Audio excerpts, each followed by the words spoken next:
Casey Motes is a single mom who became homeless after back problems put her on disability.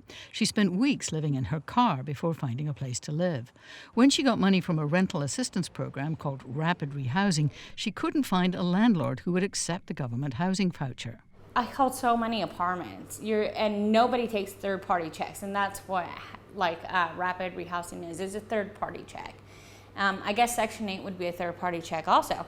They don't take them. Nobody takes them anymore. The waiting list to get a federally subsidized Section 8 housing voucher is 8 to 10 years. Rapid REHOUSING is much faster, but finding a landlord who will accept it could take months. Then I found one apartment before this one that did, and they wanted me to make 4 times the amount of, $1,650. So 4 times, if I was making 4 times that, I wouldn't need help.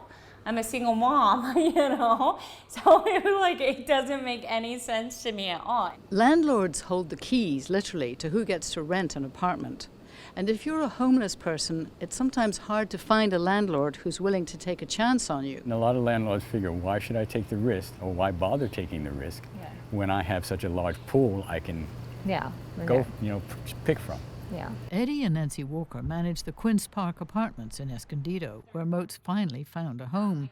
Because the rental market is tight, the Walkers could simply refuse to consider renters who've been homeless, but they don't. I guess is what Nancy and I stand for. We believe that everyone is entitled to a second chance. Circumstances in life happens. Sometimes it's no fault of your own. But if you're earnest about it and come to us and sit down and full disclosure and tell us about your situation and stuff, Nancy and I usually go by, after they leave, what's your gut? Walker says 90% of the time they get it right, but not always. When Nancy says they didn't pay or I know they didn't pay, I'll first have what I call a come to Jesus meeting. And we sit down and say, okay, what's going on? And then listen to what they have to say. Because the bottom line is, this is still a business. And the owner is in it not to be philanthropic all the time, but he's in it because it's an investment and it's a business. So therefore, and the bottom line is you have to pay your rent. Yeah, you can't live here for free. But the Walkers know that if a renter has a Section 8 housing voucher, that could cover as much as 3/4 of the monthly rent. If they aren't paying, you're not going to have to go after them for all the rent. You're just going to have to go after them for maybe 1/4 of the rent or something. So you have that much guaranteed.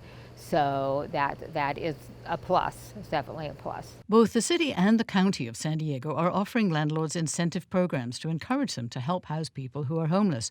Some programs, like Rapid REHOUSING, offer the security deposit and several months' rent.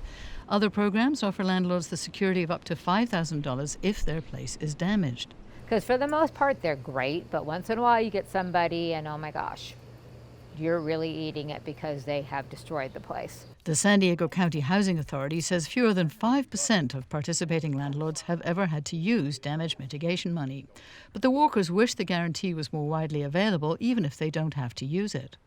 The city of San Diego is now expanding damage mitigation guarantees from veterans' housing programs and is offering it to landlords who work with anyone who was formerly homeless, plus contingency funds for unexpected rent delays. Well, we're repainting the whole apartment, including the ceilings, because the prior resident smoked here, and so we've got to redo the ceilings and everything else.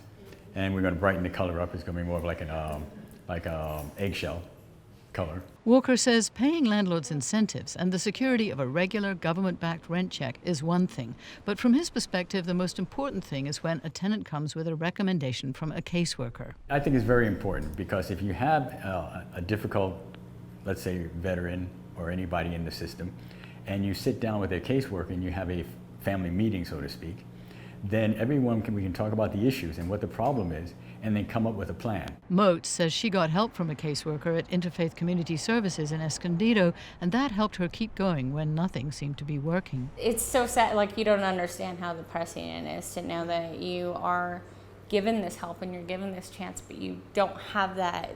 You don't have any apartments anywhere that are willing to help you. And it does make you feel like you're failing as a parent, and it's very depressing. But I was lucky to get here. I'm extremely happy to be here. The city of San Diego has earmarked $6.6 million over 3 years to encourage landlords to accept housing subsidies. The goal is to find 3,000 permanent homes for families who are currently homeless. But so far in the first year, just 263 landlords have signed up. Alison St. John, KPBS News.